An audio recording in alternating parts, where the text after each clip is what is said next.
So I did a previous video and I showed a canyon.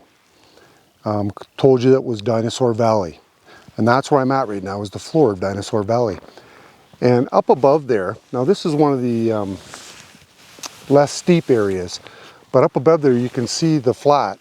And there's a lot of ranches in this area. And usually when you come in here, there's cattle all over. That's what those areas are. And this here is just a tourist area. There's a golf course down the road kind of thing, but people hike through here, camp in here, what have you.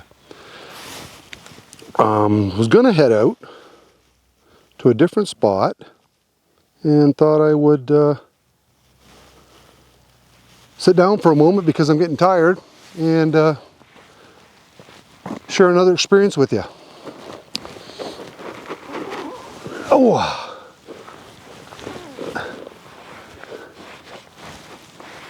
This one is called the Promise Keeper. And I find this experience not only fascinating, but actually very timely. It's about how a police officer's life was changed by a shooting that he was involved in.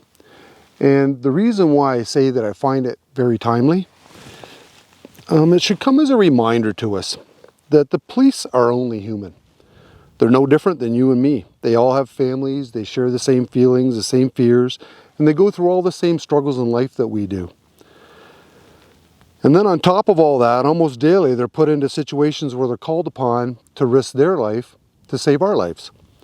And sometimes in doing so, they're forced to do things that, well, unless a person has a strong faith in God,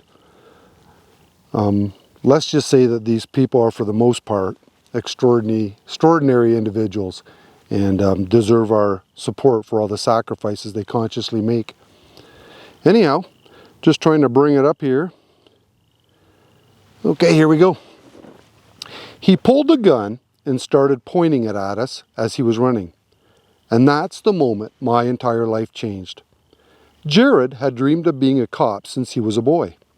After serving 3 years in the U.S. Army as a military policeman, he moved to Virginia Beach to pursue his lifelong dream. But the very thing that gave him purpose ended up turning his life inside out. We heard a call that an off-duty officer was chasing a subject involved in a shooting in his own personal vehicle. And they gave us a location, and it was less than probably 100 yards from us. So my partner and I, all we had to do was drive around the corner. We pursued the suspect in their car until he crashed into a church parking lot and then fled on foot. He immediately ran across the street and jumped over a fence, and it was one of those 6-foot picket fences. I don't know how he got over it. I was ready to follow him, but my partner probably saved my life because he stopped me. He saw something I had missed, which was that the guy had ran into someone's house, then turned around and was pretty much waiting for us to come over the fence behind him. As the two officers worked their way to the side of the townhouse, Jared noticed the suspect had a gun. The first thing that came to my mind was the kids, Jared says. I just remember feeling complete panic in the fact that he might be able to get one of the kids and hold him hostage. Everything just changed in a matter of seconds. Just imagine Jared running along a sidewalk in pursuit of a murder suspect, children playing to his right, his partner to his left, but then his partner's gun jams. And so now it's just Jared and the murder suspect exchanging fire, with Jared somehow falling onto his back and being forced to shoot between his legs. Jared says, I pretty much accepted that I was going to die. My body had become so numb that I couldn't tell if I'd been shot.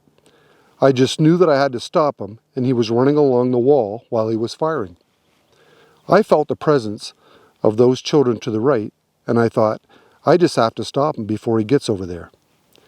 He was able to take the suspect down with 3 shots to the body. Jared hadn't been hit. What seemed like him running a mile was probably only about 10 feet, and then he fell. He rolled onto his back, and even after he'd emptied his weapon, he continued to point the weapon at me, completely empty. Moments later, the gunman was dead. The 2 officers later found out that the suspect had shot several people, and they were both rewarded for their bravery. But despite all of his police training, Jared never imagined the effect that shooting another human would have on his life. Everyone kept asking me, Are you okay? How are you dealing with it? I had a tough cop attitude. Everything's fine. But everything wasn't. I was just not functional. I wasn't functional in my home. I wasn't functional at work. I knew I needed help. I couldn't go on anymore. I had been repressing it for so long that my body was just shutting down. So Jared did what he feared most. He gave up his badge and his dream. I just broke down emotionally because I knew I had just ended my career most likely. I knew my life was about to change. It was a very desperate time because all I ever wanted to be was a police officer. But his badge wasn't the only thing he lost. Jared's wife had had enough.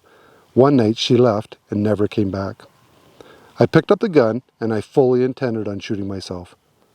God spoke to me. He told me that he saved my life that day for a reason, and he also had a reason for me to live. My life changed that night. I knew that there was a better future for me. Jared didn't exactly know how his future would change until he attended a Promise Keepers event. I remember singing as loud as I could, singing out to God and saying, I need you, Jesus. I need you in my life. It was an amazing moment for me. That day, Jared gave his life to the Lord, and he's never been the same. He found a new career as a manager at an internet company, but he's received much more than that. I would say to anyone listening that it's never too late to turn to God. What he's been able to do in my life has been amazing. He means everything. I wouldn't be here if it wasn't for him. He's changed my life, changed my outlook on life. I'm just thankful for him and his sacrifices. God's working miracles in my life every day, and I'm just amazed at his work. No matter how bad things are for people, if they turn to God, things will get better. Hey. Well, not only am I thankful that the gunman was stopped from shooting any more people, but I'm also thankful that with God's help and love, Jared's been able to find meaning in his life and happiness. Because like I said before, he deserves it. He's a police officer. For all the sacrifices that he was willing to make for other people, well, he deserves it. Well, that's the end of this experience. I'll do a quick little pan around for you, just to show you this area. Got my rain jacket on. I'm on my motorcycle today. I got caught in a little bit of rain. I fully expect to get caught more. But thank you very much for being with us today, and may God continue to bless you and yours. Bye now.